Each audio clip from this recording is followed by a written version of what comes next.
All right, people.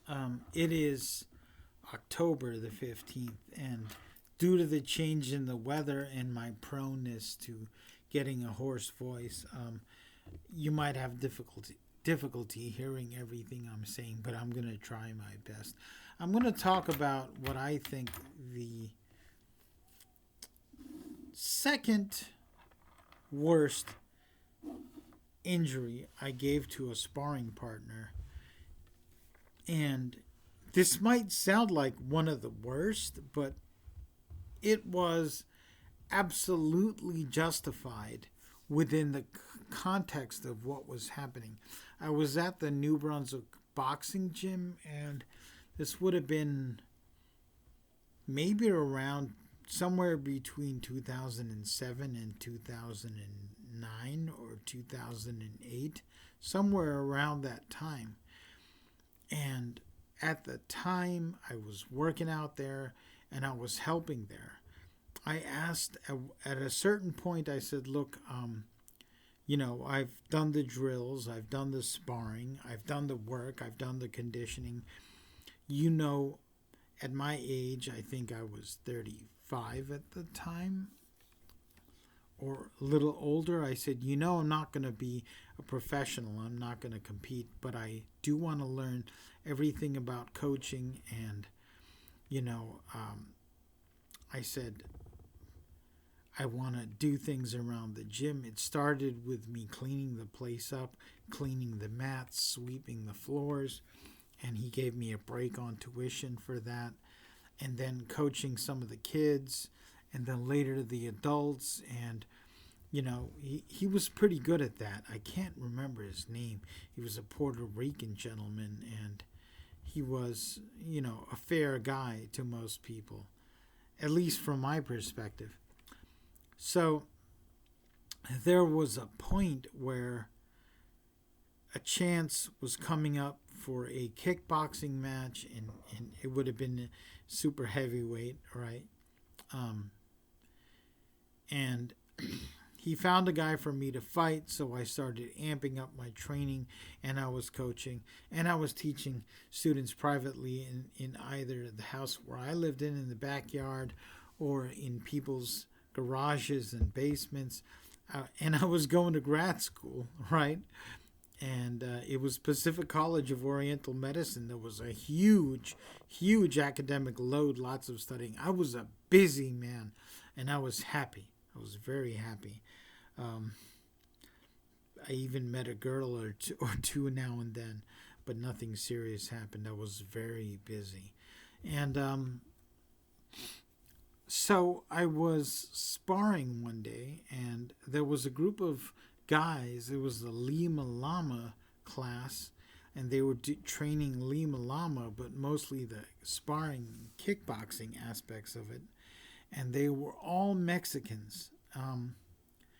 They were tough guys, not the tallest guys. One guy was taller than me, and most were my height and built broadly, and they were laborers. And I asked, I need to spar 3 rounds, and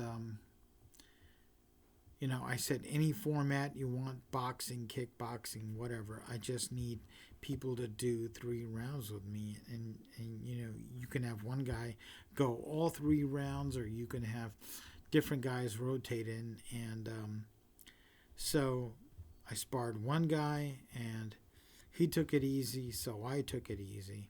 There was another guy much taller, and most of the people I fight in actual self-defense challenge matches or sport matches are taller than me. So I said, I'm going to put on some pressure.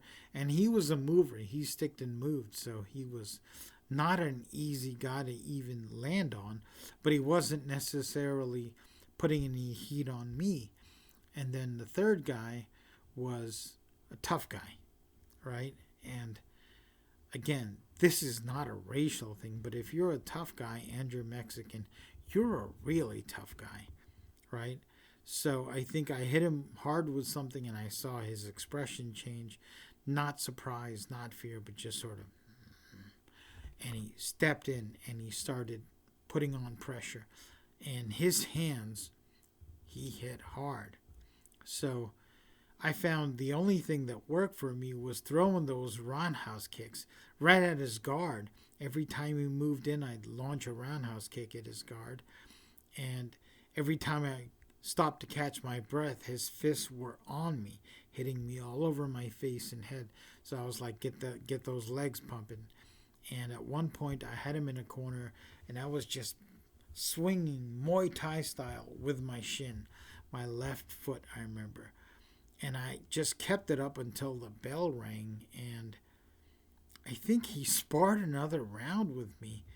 And turns out later I broke both bones on his forearm, the radius and ulna. And some of that was just I didn't want him to hit me anymore. And later in the gym, the owner comes up to me, and that guy's instructor and the owner had someone from them translate, and they said he broke this guy's arm. And I said, I can't apologize enough. I'll do what I can. I mean, I'm learning to be an acupuncturist. If you need treatment for the pain, I have training from the military as an EMT. I can help you with your recovery. And they weren't happy with that, but they never talked to me again. And I looked at the owner. Again, he's Puerto Rican, and he grew up here in America. And I said, listen, man, maybe you could talk to them if there's anything I can do. And he said, he looked at me and he said, it's what happens in here, man. It's what happens. If you don't want to get hurt, you shouldn't be in the ring. And I was like, whoa, this is a hardcore gym, right? So every kick I threw, I put my intentions in those kicks.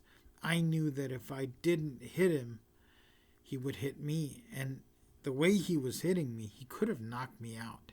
He was hitting me hard. There was nothing incompetent or amateurish about his hands. And probably the only reason why he didn't close in and clobber me and drop me was that he was mostly a Lima Lama kickboxing guy. He wasn't primarily a boxer.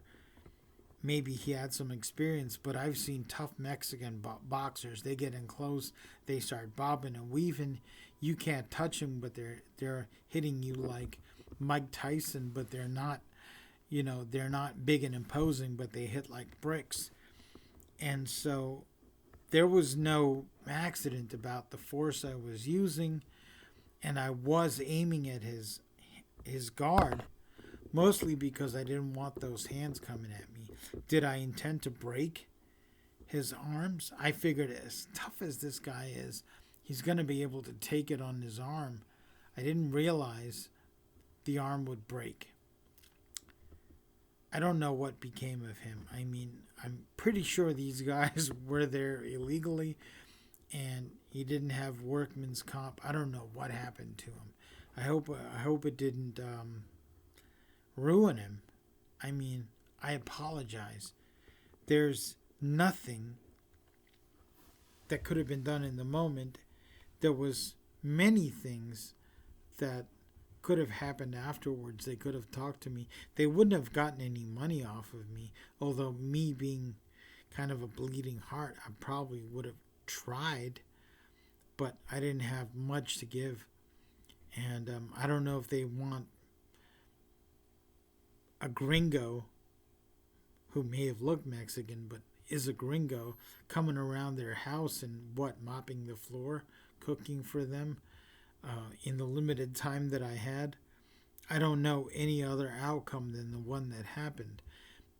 I don't like injuring people unless it's a serious situation, but I say this because when you decide to spar, when you decide to get in the ring or on the competition floor, there is always a chance of serious injury or even death, even if you're following the rules to a T, right? Full contact sparring across the length of your life And even in your prime, too much of it is unsustainable, right? It is a high risk, oftentimes moderate yield activity, unless you're a pro raking in the millions. So it's a sobering thought. This gentleman did nothing wrong except for coming at me full force with his punches and giving me no other option within the rule set to stop him from knocking me out. I hope you recovered fully. I hope you're still leading a good life. And folks, as the owner of New Brunswick Boxing Gym said, this is what happens in here. All right, you have a good night.